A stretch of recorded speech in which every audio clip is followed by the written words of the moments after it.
Today I'm talking to Brad Henderson, the CEO of Sothebys International Realty Canada. He started in commercial real estate with companies such as CB Richard Ellis. Now he's 2 years into residential real estate as a CEO. Brad shares with us important insights from a CEO on running a team and bringing out the best in your team members, or better said, how to construct a high-performing team.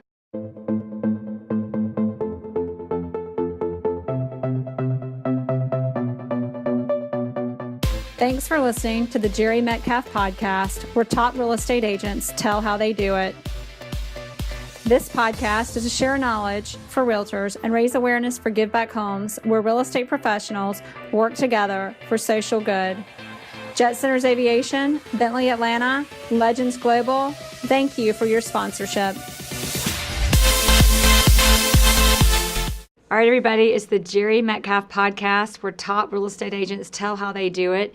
And today we have the CEO of Sothebys International Realty Canada with us, Brad Henderson. Brad, thanks so much for being on the show today. It's an honor. Jere, it's my pleasure. So share with us, tell us a little bit about yourself and how you landed yourself in the position of being the CEO of Sothebys Canada. Wow, it's when I think back on it, it's a very long journey, and I'll try not to make this a long story, but I actually started with a commercial real estate company while I was going to university. And it started as a summer job, but then quickly ended up being a part-time job during the time that I was going to school. And my job was to actually walk around office buildings and write down the names of the tenants and estimate how many square feet they had, and then come back and use that to populate a database, what would be now known as a CRM system. And I did such a good job that they kept asking me to come back, and the program was so successful that the next summer they hired 3 other summer students, and I was managing them, and we were just incredibly successful in getting all of the information, which at the time was not available, and so it gave a very competitive advantage to the sales professionals that were working with that company. I then graduated from school. My boss says, "What do you want to do?" I said, "I'd really be interested in working here." And so I had the opportunity not only to be involved in the company, but really have almost a mailroom story where you start in a very junior role. And by the time I left, I had taken over my boss's role as the vice president and general manager of the office leasing division. That's incredible. So then I had this opportunity to change careers, and I thought, you know what, if I had to do it all again, would I have done the exact same thing? And this was when technology was really catching fire, and everything that was .com was. So what year was this? This would be in the around year 2000, and so I actually switched industries, left real estate, got into technology, and actually ran a technology company, which we then sold to a telecommunications company. And I ended up staying at the telecommunications company for 7 years because it was just an incredible education on technology and what was going on. And so then I had an opportunity to come back into real estate, but not in the traditional brokerage sense. This was the real estate outsourcing business, also known as facilities management. And CBRE needed somebody to run the facilities management business in Canada and part of the United States. So it was a huge opportunity, and I did that for 4 years. But at the end of the day, I was really looking for something more of a traditional company, a senior leadership role. And that's what brought me to Sothebys International Realty, because they were looking for a new president for the company. They didn't want to just go and take other people who didn't have maybe as much experience and background as I had. And so I was fortunate enough to be the one to get this particular role. And now I'm 2 years into it, and I'm just loving it. It's just the most fantastic role I've ever had. So what do you think attracted you? You told us a little bit about you were looking for something more traditional in a senior leadership role, but what was it, or was it a coincidence that it was, or not coincidence, was it just, did it kind of happen to be residential real estate, or is that something you were really attracted to and drawn to? Well, on career day in high school, I don't know if they still have them, but I remember the career day they would say, so what do you want to do when you grow up?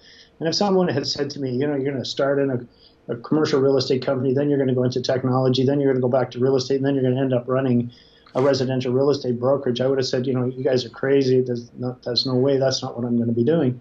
But that's what ended up happening. I got headhunted into this role, and at first I turned it down because what I thought it was basically to be the country manager and managing a whole bunch of franchises. But when Sothebys left the United States, they wanted their expansion to start going faster, and so they franchised countries. And so our country, our company has the franchise rights to all of Canada. And so the organization has all corporately owned offices. We have 32 offices across the country, over 500 sales professionals now. And it's a real company. So when I dug deeper into it, I found that this is exactly what I was looking for.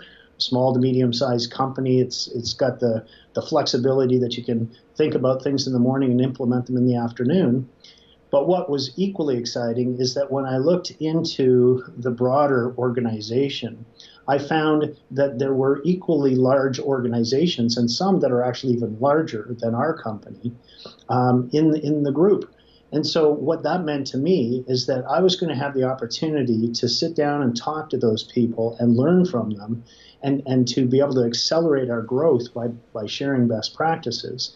And Atlanta Fine Homes, Sothebys International Realty is a perfect example of that.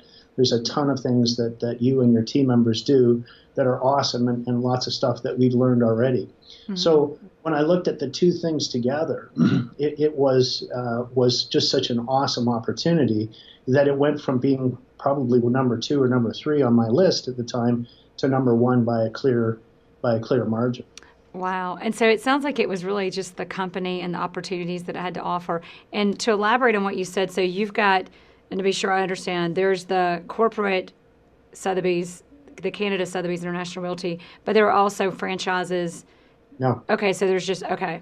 Yeah, so we control the entire Canadian marketplace from a Sotheby's perspective. Okay. So we decide how many offices we want, we decide how many salespeople we want, and we decide how intense we make each trading area. Culture is huge for me, and when I came here, the culture here was really, really good. And we were making it better because that's at the end of the day where I think you'll be able to attract the best real estate professionals. It's where they come to an opportunity, come to a job, they love what they do all day long. Their colleagues help them to be successful, not the typical backbiting that happens in some brokerages. And everyone is just so proud of their colleagues and the brand and what we do every day. It's a huge pleasure. It's so true. It's so true. So we're going to, I want to dig a little deeper in that, but first I want to talk about a question I always ask every agent. What is it that gives you the competitive edge as a successful agent? I would love to know from you, what do you think the common denominator is that gives individual top agents their competitive edge, just in what you've witnessed over the years? You know, it's a great question. And, you know, when I think of our people, they're all different. But there are certain elements of what they do every day that are very, very similar, and they're very, very powerful. First of all, our people have an incredible love for other people. It's even more pronounced than in commercial real estate. Mm-hmm. And when you love people, then you just want to be with them all the time. And you look to add value to them. You look to share ideas, thoughts, and be of service to them. And that, I think, is at the end of the day what is really an important part of it, because they, I'm struggling to describe it, but everyone is their friend. Their clients and their prospects are all their friends, and not just friends for friends' sakes, but they become friends out of the real estate transaction or the real estate selling process.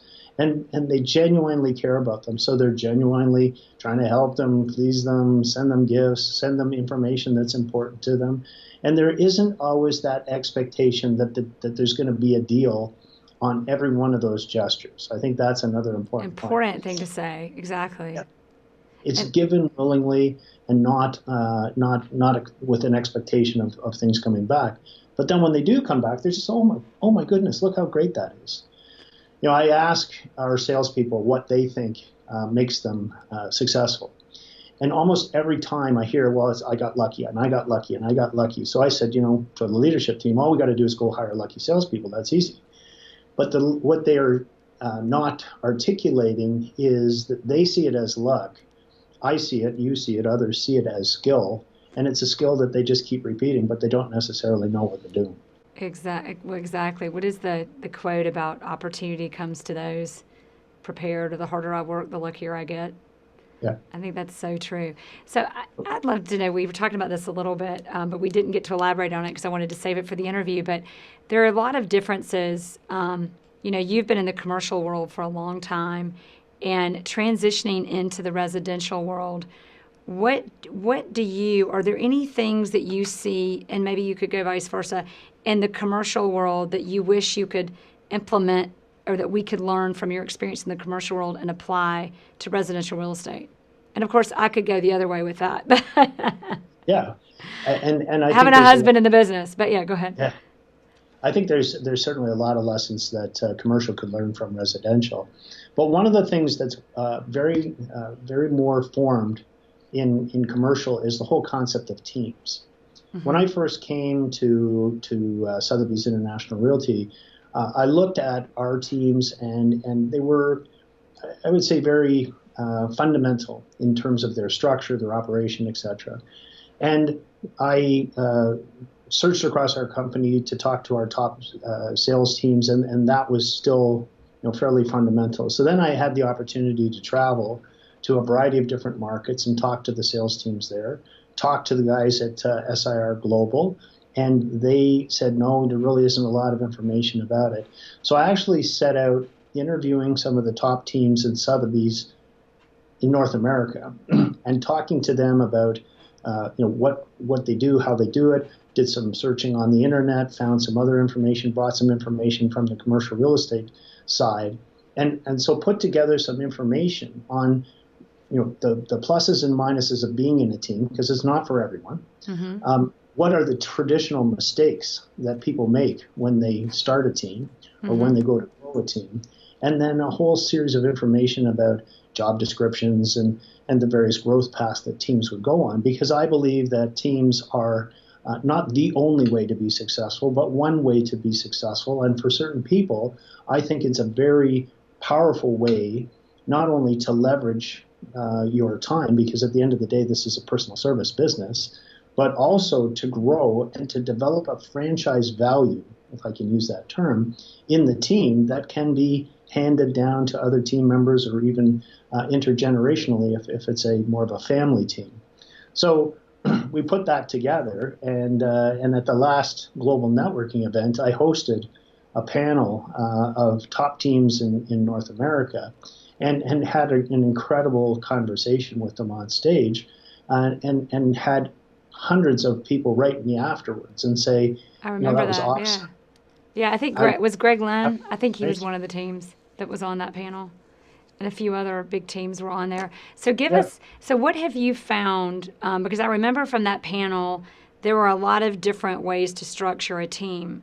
But what have you found is, I keep going back to common denominators, but usually there's a common denominator in something that works, whether it's being a successful agent or having a successful team. What have you found the most common denominators of successful teams and the most common mistakes people learn? And maybe I feel like I've learned so many things the hard way, but what can I avoid learning the hard way?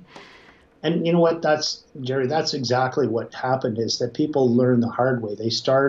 They reinvent the wheel. They go through like almost a traditional set of classic challenges, and at the end of the day, they want to get to a place where the team actually functions largely without the leader.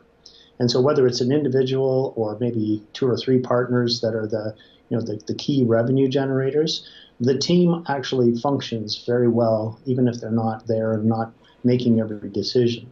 And how that comes to be is when you think about it in a way where there is a separation and a delegation of jobs, and that those jobs are largely documented, and that the process that you want all of your clients to receive is fairly documented, and more importantly, is well understood by the entire team, so that when somebody gets an experience from your team, that it's exactly the same as if it was you or somebody else on the team.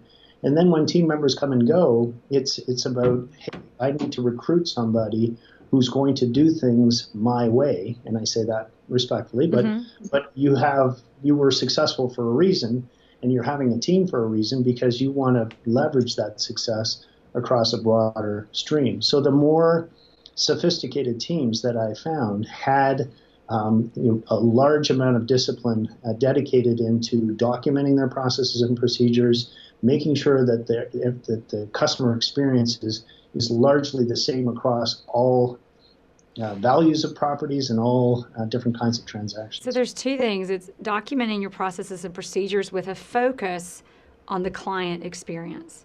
I think people got a lot of focus on how they want things to happen and what they want to do, but you've got to shift it.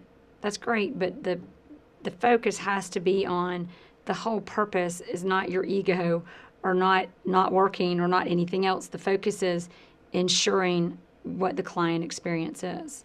So what are some, I'd love to hear from you, some team structures, some different examples of how you see teams laid out, because I remember from that panel, I think there were 4 or 5 people and everybody had a different structure. So how do you decide, or what is your insight on how do I decide which one's right for me?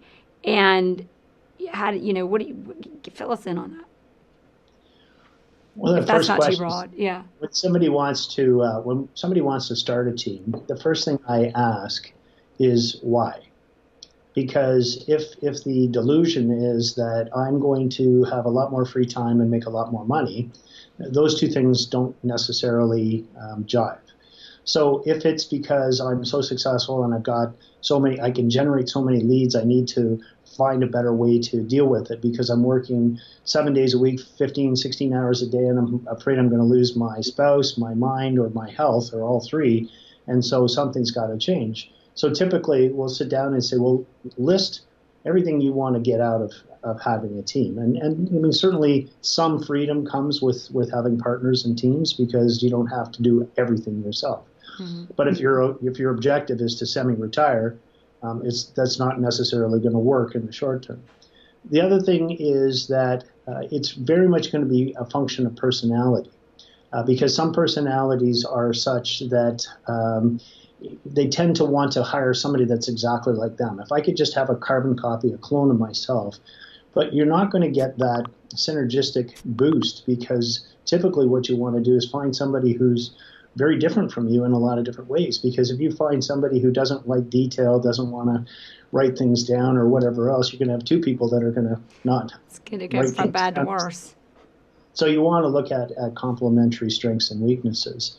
The other thing I think that's very important is hire people for the job who are the right people for that job. So if you're going to hire an executive assistant, don't take a salesperson who just wants to go and sell. You want somebody who's very detail-oriented, loves coming to the office every day, loves organizing your life and the team's life.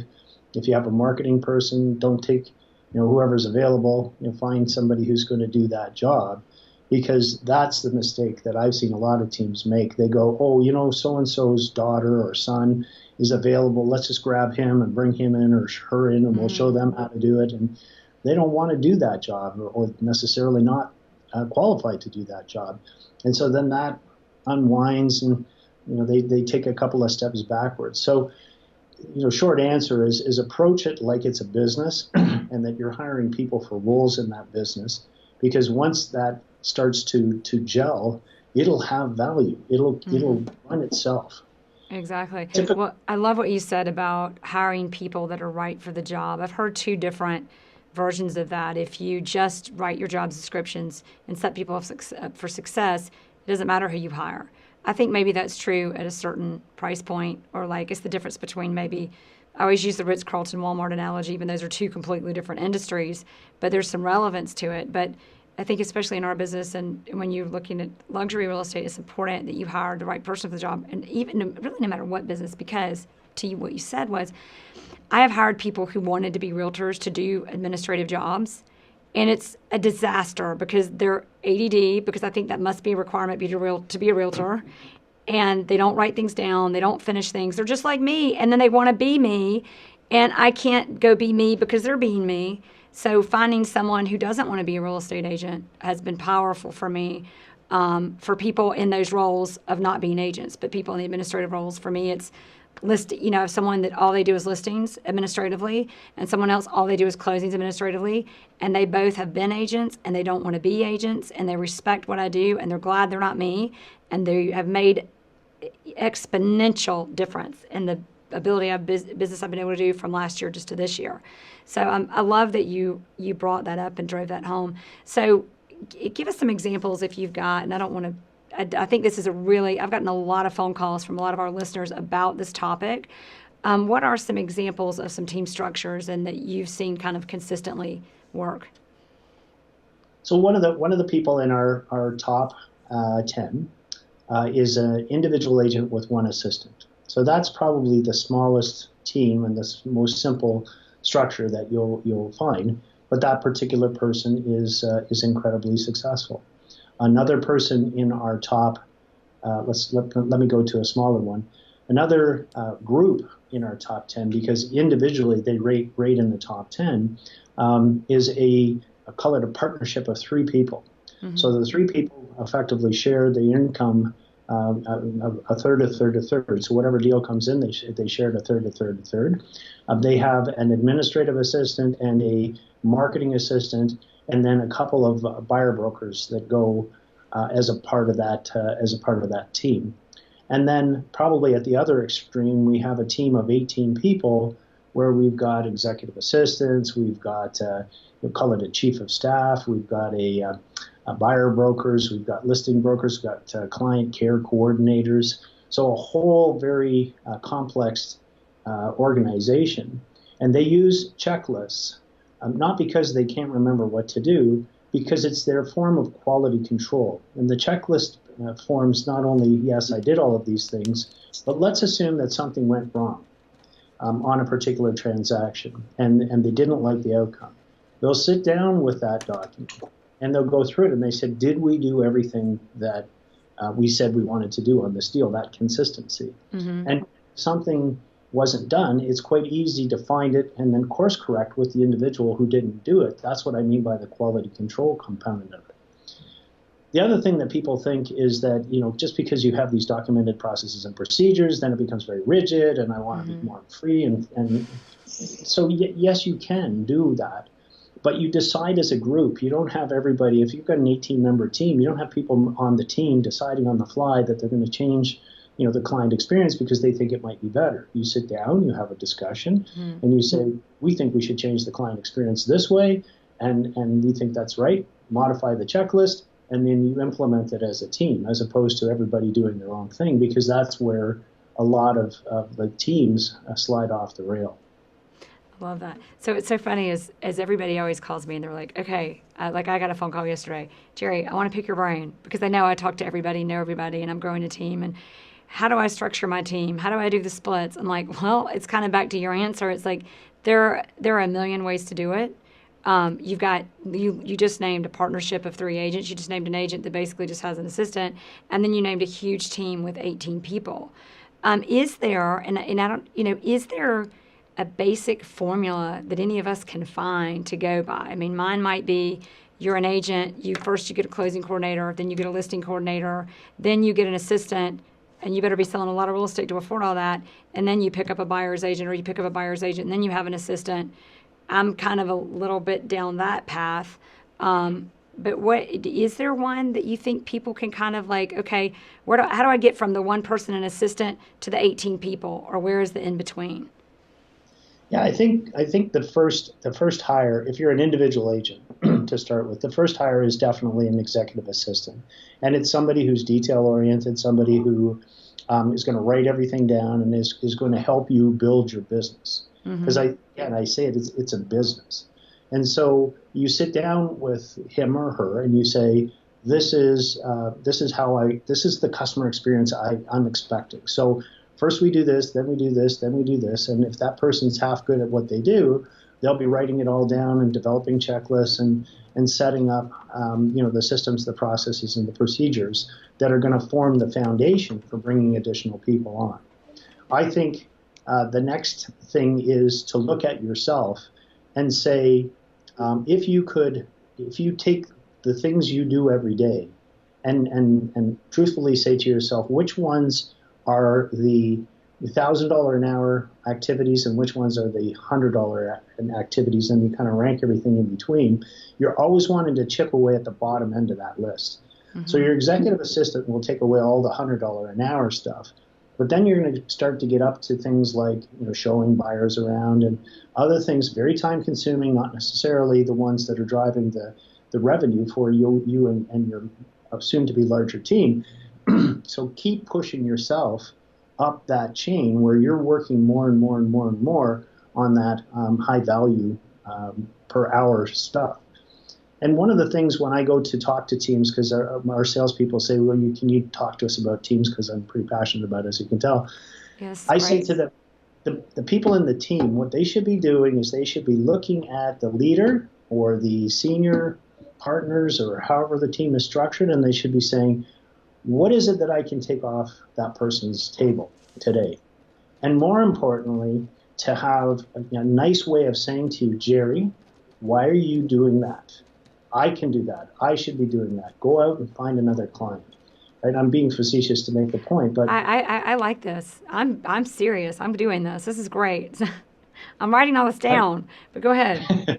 I'm being facetious to make the point, but I have the kind of leadership team. I am very fortunate, incredibly fortunate, as a matter of fact, to have the kind of leadership team in my organization where they do the exact same thing. They say, why are you doing that? That's my job. Let me do it. You go find something else to do. And you know what? Quite frankly, I'm very happy to go find something else to do, because for me, it's trying to figure out what's next, not toiling away. Not putting out fires, not going backwards, not fixing things because they weren't done and the process wasn't right in the first place. What do you do about, as a leader, I think as realtors, are a lot of our value, or this is the Jere Metcalf paradigm, and you shift me if you need to, but a lot of where our value comes from is that it's a very emotional business. There are problems that seem like crises, and we're always the ones that come in, or in my business, I'm always the one that comes in and brings clarity, calms everybody down, and just point out the fact that the problem, what appears to be a problem, is actually an opportunity, always. Or, just bring, but what I think a lot of leaders experience is that you become such the problem solver that everyone on the team runs to you every time there's a problem. There's a problem. What do we do? So right, and I'll tell you my view on that. And again, I say it with respect. Mm-hmm. We create passive dependent relationships because we're conditioned to have a problem, and the team wants to make sure they get it right. So they bring it to the leader, and the leader fixes it. Mm-hmm. That creates a passive dependent relationship, because now they're not going to figure it out on their own. So the other side of that looks sort of like this. You bring me a problem and I say, what do you think we should do about it? And you go ahead and do it. And if they say, well, I'm still struggling with it, and you say, well, why? What did you think of? What's the conflict in your mind? Mm-hmm. It's painful for a lot of salespeople to do this, because yes, it is. Yeah. They just want to get it off their plate. But what you're doing is you're fast forwarding all of your time drags going into the future, whereas spending a little bit of time in the present to help reframe that person's mindset and get them to take ownership of the fact that they can think it through themselves. And if they worked for you for any period of time, they will probably actually tell you things based on their experiences with you. And now You're starting, it's a little scary, but now they're starting to think like you. And what you'll find when that happens is that they start doing things that you would do, and the situation doesn't escalate to you. And if they're real fun, they'll come and tell you about them, and they'll be very proud and very happy, because they'll say, I handled this the Jere way. And I Jerry this, or whatever, whatever the expression can be, because it's just like, it'll be so awesome. And your organization will move with a single-mindedness, which is really the nirvana that you want to get to, because your clients say to you, well, Jere, I'm hiring you. I want you to be at every meeting and do everything. And you have to turn around and say to them, you know what, you don't want that.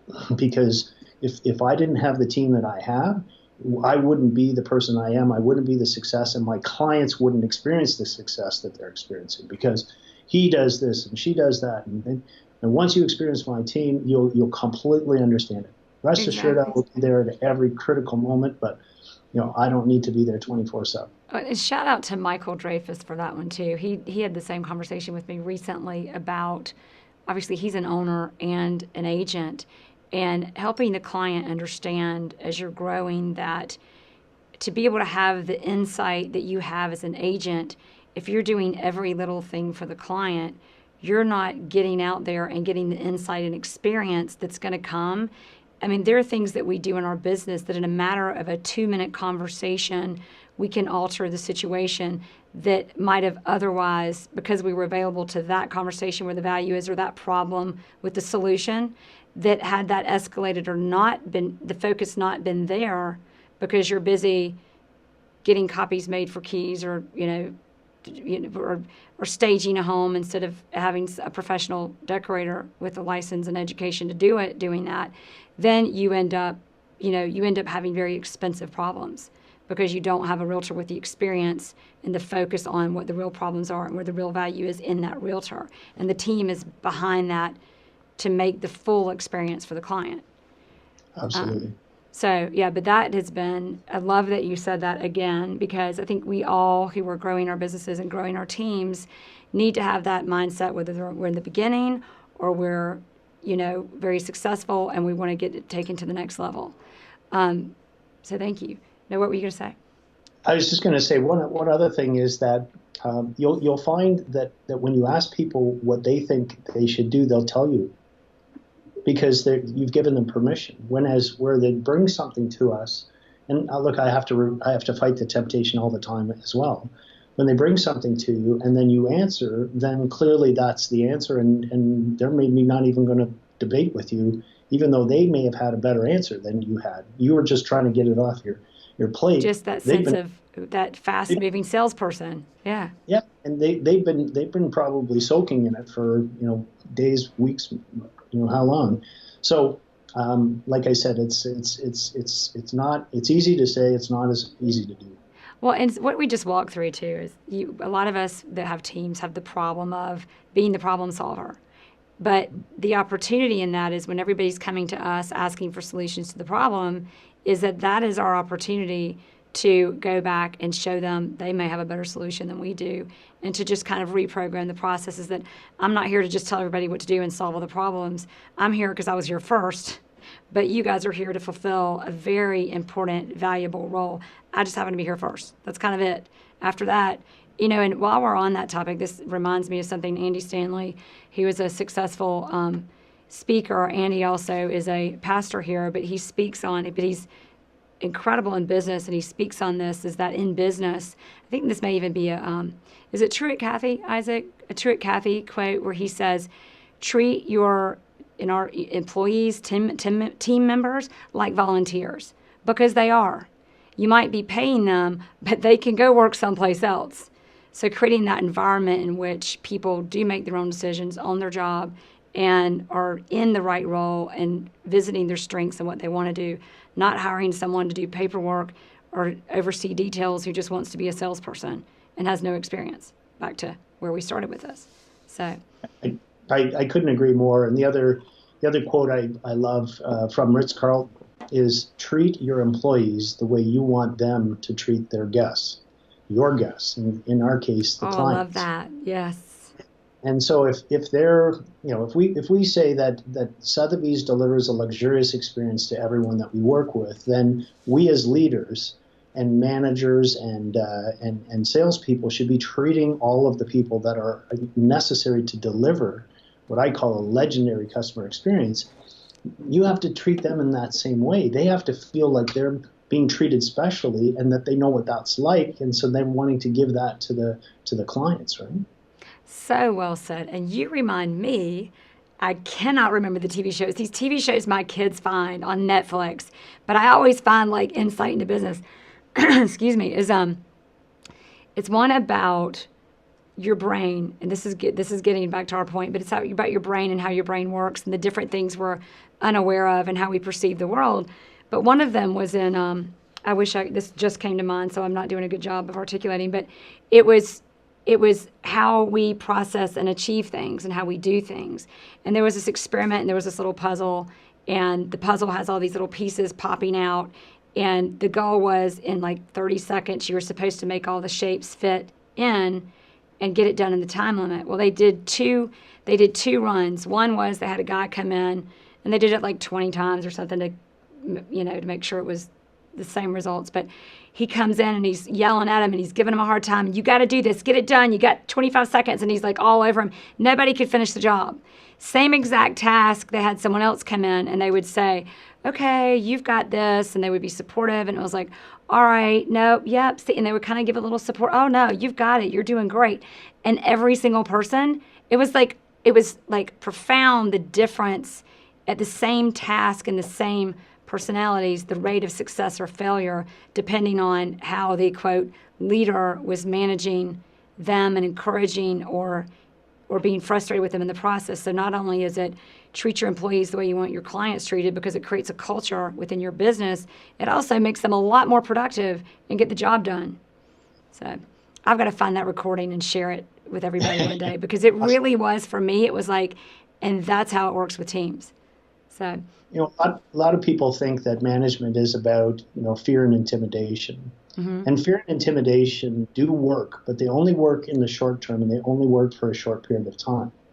And the much more compelling way to go at it is to inspire people to do things that they agree are the right things to do for the right reasons. And if you can inspire people to do that, then they will do things that you cannot even imagine in a positive way, because they'll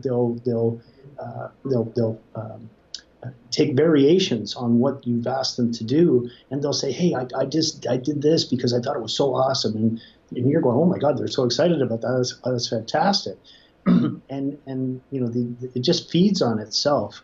And the other thing that I often tell a lot of our managers is that everyone has discretionary time. As a matter of fact, people have a ton of discretionary time, and they will gladly give it to you if you inspire them and you ask for it. If, on the other hand, you say to them, "Hey, do this," they go, "I'm really too busy."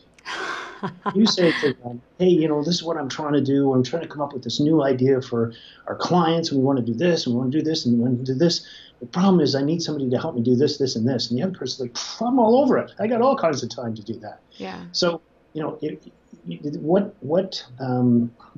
you do get into a team, the role of the leader changes, because it isn't about doing all of the things that you used to do. It's about painting that vision and being excited about that vision and showing the people on your team how they fit inside of that vision. Because then they'll get excited. They'll come to work every day. They'll be dreaming about how they make the team better. They'll be dreaming about how this, that, and the other thing happens. And they'll tap into all kinds of discretionary time, and they'll get way more stuff done than you could ever imagine would be. That's powerful. And I'm going to elaborate some more. Tony Robbins, you just made me think of this. So Tony Robbins talks about everybody needs to feel a certain level of, let's see if I can remember because it's totally spur of the moment, but a certain level of connectedness and a certain level of significance, a certain level of, being connected, being significant. They need a certain level of certainty, and they need a certain level of uncertainty. They need to feel like they're paying it forward, and they need to feel a sense of growth.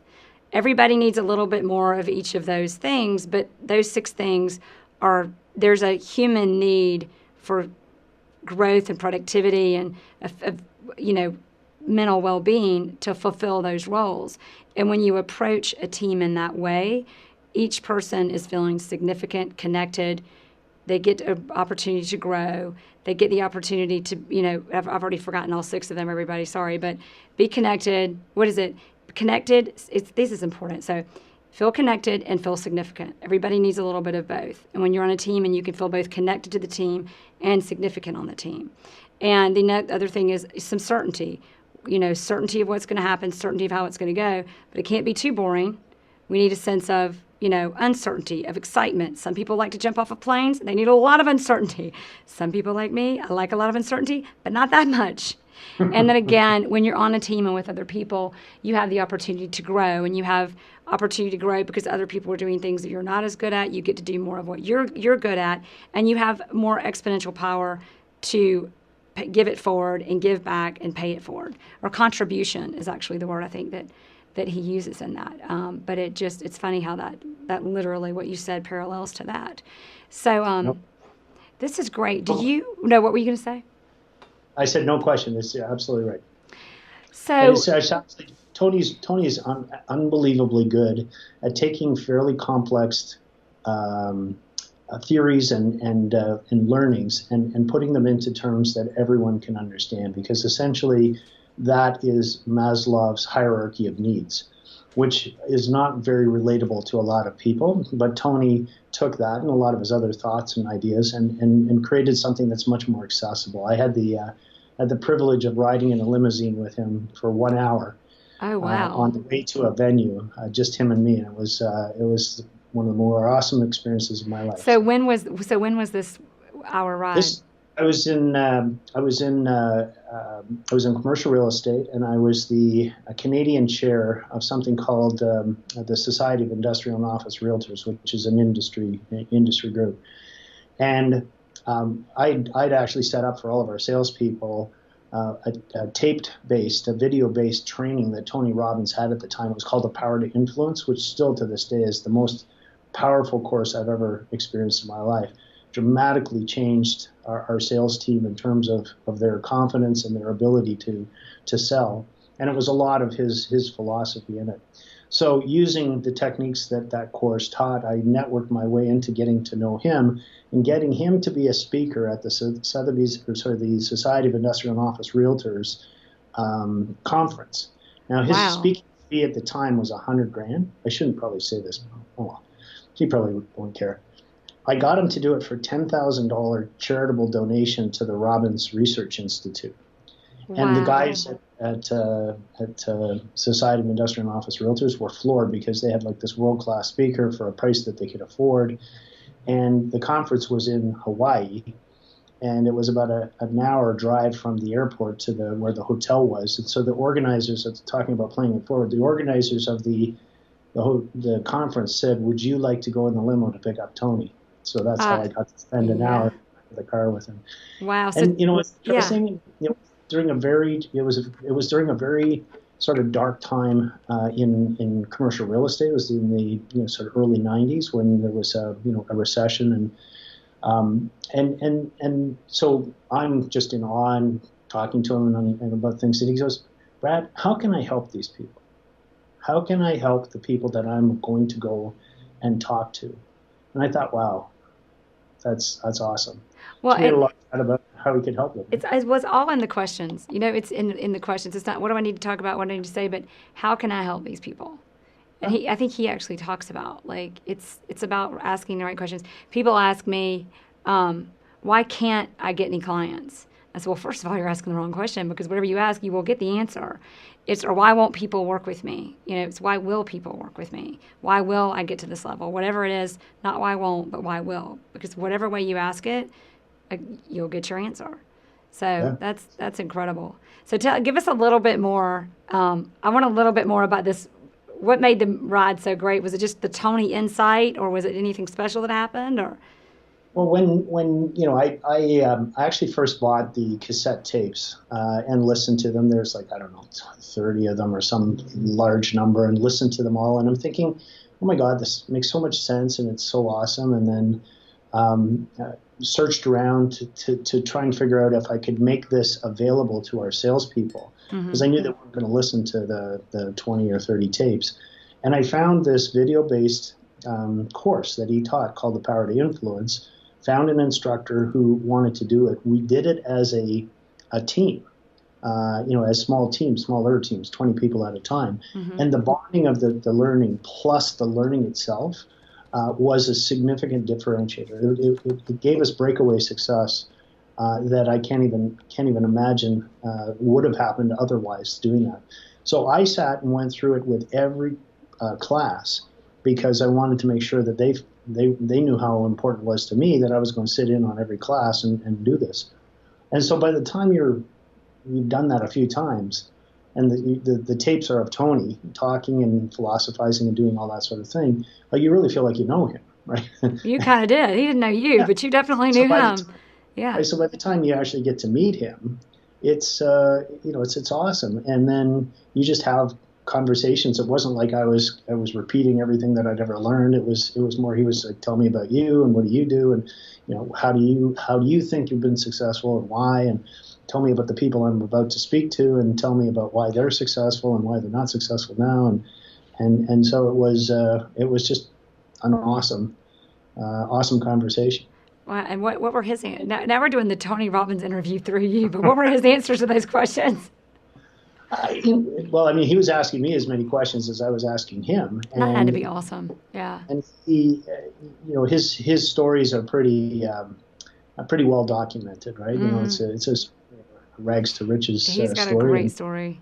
Yeah. He's helped some incredibly high-profile, powerful people, and all across the board. I can only imagine that one-on-one coaching would be at a level of intensity that's much higher than his even the smaller venues that he does now. But now he's doing venues that are like 40,000, 50,000 people. It's insane. I wish I knew him back then, or I wish I could have gotten in a limo ride with him for an hour. That's awesome. So I've got two questions left. One is, what is a book that you would recommend everybody read that will better your life as a real estate agent or not? So there's one that's called The $1 Million Agent, and it's written by Jim Keller, and it's actually a very good book around starting off, being successful as a residential real estate agent and building a team. The other one is a little bit off center. It's called the E Myth, capital E Myth. Yes. And that one is a very powerful book because it's a parable. And it's a story about somebody who was a successful business person, and they give it all up because they wanted to create their own company, and basically be their own boss. And all of the mistakes that they made along the way were the same mistakes that real estate agents make when they're trying to create their own business. Because whether you're an independent individual agent or you've got a team of 20 people, you're essentially trying to run your own little business. Mm-hmm. And the E-Myth is a very powerful way to self-discover, if you like, all of the challenges. I read that, but it was too long ago. I'm going to read that again. Yeah. Right. So you remember that she was the matriarch in the book was wanted to start her own bake shop, and she was doing all of the things herself and never getting it done, and hiring all the wrong people, and not. I can't wait to read this book again. So I said two more questions, but I lied because I have another one. I have so many questions. What would in that book? What is, because we talked about successes in teams, but what do you think is the mistake? What's the one biggest mistake most real estate agents make, especially when it relates to building a team? So the famous line from that book is you're working in the business or you're working on the business. And if you're working in the business, that's a problem. If you're working on your business, that's what makes the difference. And the essence of it is create something that can largely operate without you. Mm-hmm. And if you can do that, because it takes a lot of confidence in yourself that that's going to work out really well, and resisting the temptation to jump in on every problem or be involved in every micro decision, and create passive dependent relationships with your employees, and prevent them from bringing forward all the great inspiration and ideas that will come from them when they're treated like your best clients. Mm-hmm. Then that's the real challenge for most people. Even if you're just an individual agent with a one executive assistant, right? Same thing happens there. Same thing happens even if you're your own agent, because you'll play with things that you shouldn't be playing with, and you won't be paying attention to things you should be. Exactly. So true, which just makes even more problems happen when you're not putting your attention in the right place. What is the one thing that if there's one thing you want all of us listening to this interview with you, one thing you want us to get out of it, what would it be? One thing. The one thing we need to make sure, if there's anything we just better remember out of this interview, what would you have that be?